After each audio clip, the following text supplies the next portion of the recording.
اس قرارداد کے محرک،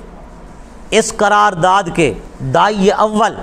اس قرارداد کو سب سے پہلے پیش کرنے والے یعنی ختم نبوت کے تحفظ کی جو قرارداد تھی وہ قائد ملت اسلامیہ مولانا شاہ احمد نورانی صدیقی ہیں۔ مولانا شاہ احمد نورانی رحمۃ اللہ تعالی علیہ نے 30 جون 1974 کو یہ قرارداد 22 ارکان اسمبلی کے دستخطوں کے ساتھ پارلیمنٹ میں پیش فرمائی، اور اس کے بعد 13 دن کی جرح کے بعد 13 دن بحث و مباحثہ ہوتا رہا، 13 دن کے بحث و مباحثہ کے بعد جرح کے بعد متفقہ طور پر پارلیمنٹ کے اس فورم سے قادیانیوں کو غیر مسلم قرار دے دیا گیا۔ حضرت قائد ملت اسلامیہ مولانا شاہ احمد نورانی صدیقی رحمۃ اللہ علیہ فرمایا کرتے تھے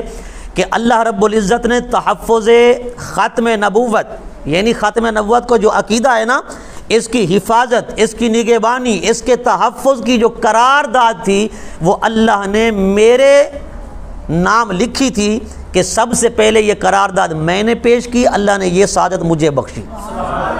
اور فرماتے خاتم النبیین صلی اللہ علیہ وسلم سے بھی میں امید کرتا ہوں کہ میری بخشش اور میری نجات اور میری شفاعت کے لیے میرا یہی عمل قابل قبول ہوگا۔